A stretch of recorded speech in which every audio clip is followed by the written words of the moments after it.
2 laps to go at Texas Motor Speedway. Kyle Busch has had enough. The two-time NASCAR Cup Series champion, frustrated, angry, and out of patience after a long, draining afternoon finally snapped. With the entire NASCAR world watching, Kyle Busch deliberately knocked John Hunter Nemechek's Toyota sideways in retaliation. It was raw. It was calculated. It was the kind of move that ends careers and starts feuds. And what happened in the moments afterward, the radio chatter, the post-race silence, the body language in the garage has the NASCAR community absolutely stunned. Kyle Busch is back to being the driver everyone fears. And the rest of the field has been put on notice. Welcome back to the channel. If you're new here, hit that subscribe button and turn on notifications. Because what Kyle Busch just did at Texas is the kind of moment that defines an entire season. Now let's break down exactly what happened and why this retaliation has consequences far beyond just one race. But before we get to the wreck itself, you need to understand exactly how Kyle Busch's day at Texas started. Because this wasn't just a random outburst. This was a slow-burn frustration that had been building for hours. And the specific moment things broke down the lap where Busch went from contender to time bomb will absolutely shock you. The Worth 400 presented by Liqui Moly at Texas Motor Speedway. 267 laps, 40 cars on the grid. And Kyle Busch was actually having one of his strongest weekends in months. He qualified 6th. He ran consistently in the top 5 during the early laps. He earned points in the first stage. The number 8 Richard Childress Racing Chevrolet was finally showing the speed everyone has been waiting for in 2026. For a driver whose 2026 season has been called a disaster sitting outside the top 30 in points, with a 35th place finish at Kansas haunting his recent stats, Texas was supposed to be a turning point. And for the first half of the race, it absolutely was. Busch was a top 5 contender. He was winning the air war. He was driving the way two-time champions are supposed to drive. Then the cautions started piling up. 7 yellows total, 40 caution laps, 23 lead changes among 11 different drivers. The kind of chaotic afternoon where the leaderboard reshuffles every 15 minutes and a driver who was running 5th can suddenly find himself in 12th without doing anything wrong. That's the kind of race that wears on a driver mentally. Every restart resets your hard work. Every caution puts your strategy at risk. And for Kyle Busch, a driver who has spoken publicly about his frustrations with his current equipment, his team's struggles, and his own slipping form, those repeated resets at Texas became more than just bad racing luck. They became fuel. But here's the part nobody is talking about. There was a specific incident earlier in the race, a small contact, a missed signal, something almost unnoticeable that set the entire confrontation between Busch and Nemechek in motion. And once you see how it played out, the final retaliation makes complete sense. Throughout the middle stages of the race, Kyle Busch and John Hunter Nemechek found themselves racing in close proximity multiple times.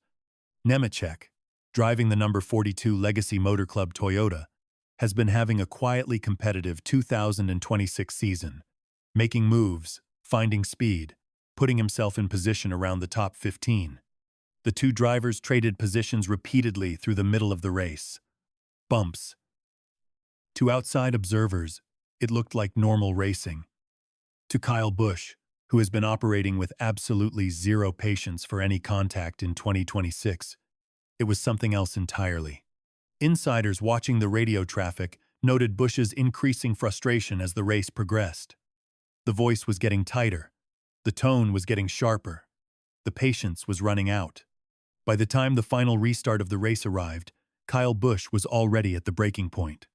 With 4 laps remaining, the 7th and final caution had bunched the entire field back together. Chase Elliott was leading. Denny Hamlin was second. Behind them, the rest of the top 10, including Kyle Busch, were jockeying for position on what would be the last green-white checkered shootout of the day. When the green flag waved, Busch was running solidly inside the top 10. He had every reason to play it safe, take the points, and bank a much-needed top 10 finish to help his disastrous season. Every other driver in his position would have done exactly that. Kyle Busch did the opposite. because the moment that final restart began, Kyle Busch and John Hunter Nemechek tangled. And what Busch did next, with the cameras rolling, with the entire NASCAR world watching, and with 2 laps still remaining, is the moment that has the garage talking. After tangling with Nemechek's Toyota in the closing laps, Kyle Busch made a decision. With 2 laps remaining, Busch deliberately drove into the side of Nemechek's car and knocked him sideways. This wasn't a racing incident. This wasn't an accidental bump. This was a calculated, intentional act of retaliation from one of the most experienced drivers in the sport. Busch faded back to a 20th place finish. Nemechek's race was destroyed. And what could have been a top 10 day for Kyle Busch ended in controversy. The NASCAR garage knows what intentional contact looks like. So do fans. And what Kyle Busch did with 2 laps to go was about as deliberate as it gets. Now let's talk about why this is such a big deal. Because Kyle Busch isn't just any driver. He's a 2-time Cup Series champion. He's one of the most successful drivers in NASCAR history, with over 60 career wins. And his current 2026 season has been the worst stretch of his entire Cup Series career. He came into Texas sitting deep in the point standings. He came in with a team that has been publicly criticized for its struggles. He came in with a 35th place finish at Kansas just weeks earlier. That kind of pressure builds up. That kind of frustration finds an outlet. And on Sunday at Texas, Kyle Busch's outlet was the back end of John Hunter Nemechek's Toyota. But here's what makes this retaliation truly dangerous.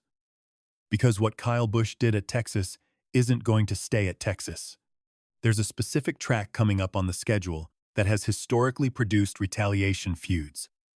And John Hunter Nemechek is going to be ready. NASCAR's short track schedule includes Martinsville, Bristol, and Richmond tracks, where bumpers do most of the talking and where retaliation between drivers is almost guaranteed. After what happened at Texas, John Hunter Nemechek now has every reason to remember the number 8 Chevrolet the next time he sees it on track. And drivers in NASCAR remember, this is how feuds start. A retaliation in May becomes a wreck in June. A wreck in June becomes a confrontation in July. By the time the playoffs hit in September, the Busch versus Nemechek storyline could be one of the defining narratives of the 2026 season. NASCAR officials are likely already reviewing the incident. A penalty wouldn't be surprising, points docked, fines issued, possibly even a suspension if NASCAR decides Busch's actions crossed the line. But penalty or no penalty, the damage is done. The relationship is broken. And the next confrontation is just a matter of when. 3 things to watch going forward. Number 1. Will NASCAR penalize Kyle Busch? Intentional contact in the final laps is exactly the kind of incident the sanctioning body has come down on in recent years. Number 2. How will Richard Childress Racing respond internally? Busch is on a team that has been publicly struggling. The owner's confidence in his driver has to be wavering. And number 3. Watch the next time these 2 drivers race side by side, because John Hunter Nemechek is going to be looking for payback. And there's one final detail from this incident that nobody is reporting. Something Kyle Busch did in the moments after the race that tells you exactly how he feels about what happened. And it's not what you'd expect. After the checkered flag waved and Kyle Busch parked his number 8 Chevrolet, he didn't make excuses. He didn't deflect to reporters. He didn't claim it was a racing incident. He didn't apologize to Nemechek through the media. He simply walked away. That silence tells you everything you need to know. A driver who regrets his actions usually rushes to explain. A driver who feels justified usually doesn't say anything. And Kyle Busch, for the first time in a long time, looked like a driver who had finally let out months of bottled-up frustration and felt nothing but cold satisfaction about it. That's the version of Kyle Busch the entire NASCAR garage has been waiting to see. Not because they want him to wreck people, but because the sport has been missing the fire that made him a champion. And whether you agree with what he did at Texas or not, one thing is now absolutely clear. Kyle Busch is back to caring. And when Kyle Busch cares, things happen. What do you think?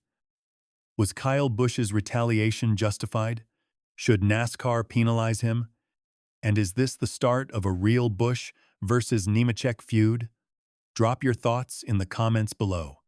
If you enjoyed this breakdown, hit that like button, subscribe to the channel, and check out the video on screen right now, where we break down Chase Elliott's stunning Texas win and what it means for Hendrick Motorsports.